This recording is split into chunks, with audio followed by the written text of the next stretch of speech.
Hello everyone, my name is Beckett and welcome back to the channel. And we are back in Division 2 and we're going to be looking at the latest optimization station changes, and they are huge for everybody at any skill level. This is really going to affect your gameplay and actually just make it so you can have a decent build, especially this late into the game. Now, if you guys remember when it first came out, it was horrible. Now, in the beginning, I said, I'm going to boycott it, but that FAMAS was just staring at me for so long. It was just like, God roll me, God roll me, God roll me. I just kept hearing that in the background, and I just couldn't wait, and I ended up spending a bunch of materials, and I still couldn't optimize it 2 or 3% on a couple different attributes, and I was out there grinding, and about after the 3rd or 4th optimization station, I was just like stuck. I'm like, I'm not going to grind out 500 assault rifle pieces. It's ridiculous. And this coming from someone who plays this game way too much, doesn't really have a life at all. I can't imagine for someone who only comes on for maybe 1 or 2 hours a day,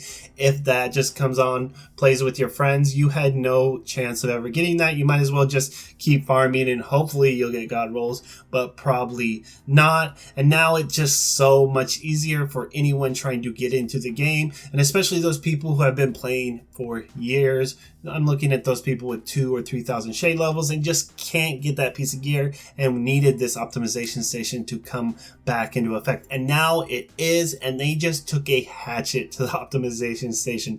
We have everything nerfed just flat across the board by 75%, and right away I was able to go in and like max roll about 3 or 4 different sets, and it felt really good. And those people who are kind of on the fence or they just don't have the materials, it is actually very easy for you. So if you were like, I don't want to mess with it, they said it's about an hour per upgrade, but I think it's a little bit more just depending on your pace of play. But for an average player, I would say about 1 to 2 hours every optimization, and that's actually not too bad, saying you could come on for an hour or 2 and you're going to be slowly progressing, slowly upgrading your character. Now, I don't know about you guys, but when I log on now, there is kind of that sense of optimism that I can come on, and even if I play for 3 or 4 hours and I don't get any drops I want, I know I can head over to the optimization station and I can at least upgrade some pieces that I already have or some builds that I'm looking for in the future. Now, not only did Massive nerf that, but they also nerf the blueprints that we get, so we can actually get the different, let's say, assault rifle alloy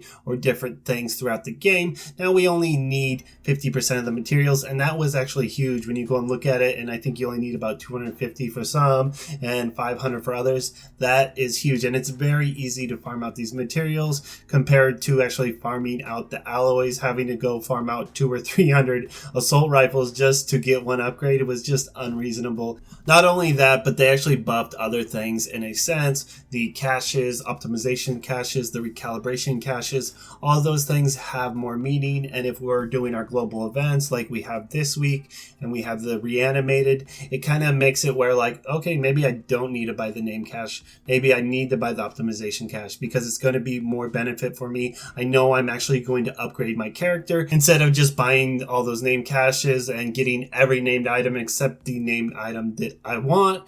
Of course, there's a lot of good named items, but I want that one. At least I know if I buy that optimization cache, I buy that recalibration cache, I know it's going somewhere useful, and I'm not just going to be dismantling another named item that I don't need. Now, I'm still kind of in the same boat where I think they still need to increase some of the drops, like the shade, calibration, and a couple of the other ones that are kind of hard to get, but it's still really not that hard, and I think it is still really in a good place. But I'm still on that same boat where I think they just need to increase the drop rate, not actually decrease the materials anymore, just increase the drop rate on certain different materials, like I said, the shade, and different ones that are just hard to get, where we have to go through a whole mission just to get one. And when we get up to that upper tier, you need so many unless you already have a bunch of alts. And let me get to that point. If you have 1,000 shade level alt, it's very good just to go make those level 40 alts, because you can go over there,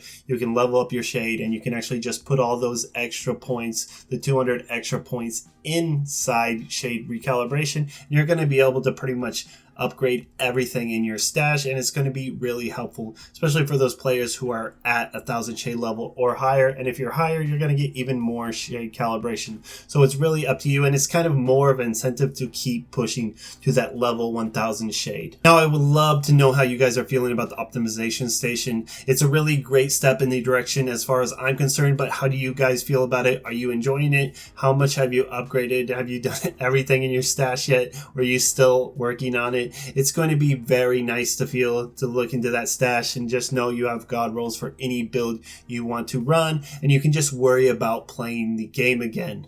Other than that, if you guys enjoyed the content, hit that subscribe, hit that like. It really helps out, and I will see you guys next time. Thanks for watching.